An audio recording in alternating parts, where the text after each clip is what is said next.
You see her every day. She's there, watching you, observing your every move, but no matter how close she gets, she'll never reach out. Why? Because she's not real. She's fate. And today, we're diving deep into what that means for your life, your choices, and your peace of mind. This isn't just a story. It's a Stoic reflection that might change how you see everything. Let me ask you something. Have you ever felt like life is just happening to you? Like no matter how hard you try, things don't go your way. You work, you plan, you hustle, but it feels like there's this invisible force, this her watching you, judging you, maybe even laughing at you. But here's the thing. Stoicism teaches us that this force isn't your enemy. It's not even something you need to fight. It's just life. And today, we're going to explore how to stop chasing it, stop fearing it, and start living with it. Here's the problem. We spend so much of our lives trying to control the uncontrollable. We want the perfect job, the perfect relationship, the perfect body, the perfect life. And when we don't get it, we feel like failures. We feel like fate is against us. But what if I told you that the real failure isn't in not getting what you want? It's in not understanding what you can control. Stoicism teaches us that the only thing we truly control is our mind, our thoughts, our reactions, our choices. Everything else? That's up to her. And she's not going to reach out to you. She's not going to explain herself. She's just going to keep watching. So the challenge is this. How do you live a life of meaning and purpose when so much of it is out of your hands? 1. The illusion of control. Let's start with the illusion of control. We all like to think we're in charge of our lives. We make plans, set goals, and work hard to achieve them. But here's the truth. Life doesn't always go according to plan. Take the story of Alex, for example. Alex was a perfectionist. He had a 5-year plan, a 10-year plan, and even a backup plan for his backup plan. He believed that if he worked hard enough, he could control every aspect of his life. And for a while it seemed to work. He got the job, the house, the car, everything he thought he wanted. But then the unexpected happened. His company downsized and he lost his job. His savings dried up. His relationship fell apart. And just like that, the life he had built, the life he thought he controlled, was gone. This is where Stoicism comes in. Stoics like Epictetus teach us that there are only 2 things in life: things we can control and things we can't. And most of the time we're wasting our energy trying to control the things we can't. You can't control the economy. You can't control other people's actions. You can't control whether it rains on your wedding day or if your flight gets delayed. But what you can control is how you respond to these things. You can control your thoughts, your emotions, your actions. So the next time life throws you a curveball, ask yourself, is this within my control? If it is, take action. If it's not, let it go. Because the sooner you stop trying to control everything, the sooner you'll find peace. 2. Amor fati. Love your fate. Now let's talk about amor fati, the idea of loving your fate. This is one of the most powerful Stoic concepts, but it's also one of the hardest to practice. Let me tell you about Sarah. Sarah had a picture-perfect life. A loving husband, a beautiful daughter, and a career she was passionate about. But then her husband was diagnosed with a terminal illness. Within a year, he was gone. Sarah was devastated. She felt like her life had been ripped apart. She kept asking, why me? Why did this happen? And for a long time, she couldn't find an answer. But then she discovered Stoicism. She came across this idea of amor fati, loving your fate, no matter what it brings. At first, she didn't understand it. How could she love something so painful? But over time, she realized that amor fati isn't about pretending everything is perfect. It's about accepting what happened and finding meaning in it. It's about saying, this is my life, this is my story, and I'm going to make the most of it. So Sarah started to reframe her experience. Instead of seeing her husband's death as a tragedy, she started to see it as a reminder to cherish every moment. She started to focus on the love they shared, the memories they made, and the lessons he taught her. This is the power of amor fati. It's not about giving up or resigning yourself to suffering. It's about facing reality with courage and finding peace in the midst of pain. As Marcus Aurelius said, accept the things to which fate binds you, and love the people with whom fate brings you together. So, the next time life throws you a curveball, don't fight it, don't resist it.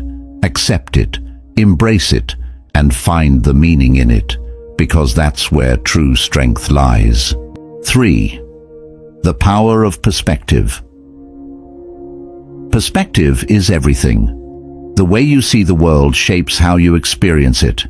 And this is where Stoicism gets really interesting. Let me tell you about Marcus, a soldier stationed in a war zone. Every day, Marcus faced the possibility of death. At first, he was terrified. He couldn't sleep. He couldn't eat. He was constantly on edge, waiting for the next attack. But then he came across a quote from Seneca, "We suffer more often in imagination than in reality." And it hit him like a ton of bricks. He realized that most of his fear wasn't coming from the actual danger. It was coming from his thoughts about the danger. He was imagining the worst-case scenario, and it was paralyzing him. So, Marcus decided to change his perspective. Instead of focusing on what could go wrong, he started focusing on what he could control. He trained harder. He bonded with his fellow soldiers, and he reminded himself that fear was just a thought, a story he was telling himself. And you know what happened? The fear didn't go away completely, but it lost its power over him. He was able to do his job, protect his team, and even find moments of joy in the midst of chaos. This is the power of perspective. It's not about pretending everything is fine. It's about choosing how you see your situation. It's about reframing challenges as opportunities, obstacles as lessons, and fear as a call to courage. So the next time you're facing a difficult situation, ask yourself, how can I see this differently? What's the opportunity here? Because the way you see the world changes the way you experience it. 4. Detachment leads to freedom. Detachment is one of the most radical Stoic ideas and one of the most liberating. It's about letting go of everything you think you need to be happy. Let me tell you about Zeno, the founder of Stoicism. Zeno was a wealthy merchant who lost everything in a shipwreck. At first, he was devastated. He had spent his whole life building his fortune, and now it was gone. But then something incredible happened. Zeno realized that he didn't need his wealth to be happy. In fact, he felt freer without it. He started studying philosophy, and he eventually founded the school of Stoicism. Zeno's story teaches us that true freedom comes from detachment, from letting go of the things you can't control and focusing on what truly matters. It's not about giving up on life or becoming indifferent. It's about realizing that your happiness doesn't depend on external things, your job, your relationships, your possessions. It depends on your mind, your character, your values. As Epictetus said, freedom is the only worthy goal in life. It is won by disregarding things that lie beyond our control. So what does this mean for you? It means letting go of the need for approval, the fear of failure, the desire for more. It means finding peace in the present moment and joy in the simple things, because when you detach from the external, you find freedom within, and that's where true happiness lies. 5. Fear lives in the imagination. Fear is a powerful emotion, but it's not always rooted in reality. Most of the time, fear lives in our imagination. Think about it. How often do you worry about things that never actually happen? How often do you imagine the worst-case scenario only to find out it was all in your head? This is where Stoicism can help. Stoics like Seneca teach us that fear is just a thought, a story we tell ourselves, and the more we feed that story, the more power it has over us. So, how do you overcome fear? By facing it head-on, by reminding yourself that most of what you're afraid of exists only in your mind. Take Marcus, the soldier we talked about earlier. He was terrified of dying, but once he realized that his fear was just a thought, he was able to move forward. He didn't let fear control him. The same applies to you. The next time you're afraid, ask yourself, is this fear real or is it just in my head? Because once you realize that fear is just a story, you can rewrite it. 6. The present moment is all you have. Life is unpredictable. The future is uncertain. The only moment you truly have is now. Stoicism teaches us to live fully in the present. It's about finding peace and joy in the here and now, rather than worrying about what might happen tomorrow. Think about it. How much time do you spend worrying about the future or regretting the past? How often do you miss out on the present moment because you're too busy planning or overthinking? The Stoics remind us that the present moment is all we have. The past is gone, and the future is out of our control. All we can do is live fully in the now. So, take a deep breath. Look around you. What can you appreciate in this moment? What can you be grateful for? Because the more you focus on the present, the more peace you'll find. 7. Inner strength is your greatest asset. Finally, let's talk about inner strength. This is the foundation of Stoicism, the idea that your mind is your greatest asset. No matter what happens in life, no matter how much the world changes, your inner strength remains. It's unshakable. Think about the stories we've talked about today. Alex lost everything, but he found peace by focusing on what he could control. Sarah faced unimaginable loss, but she found strength by accepting her fate. Marcus overcame his fear by changing his perspective. These stories all have one thing in common.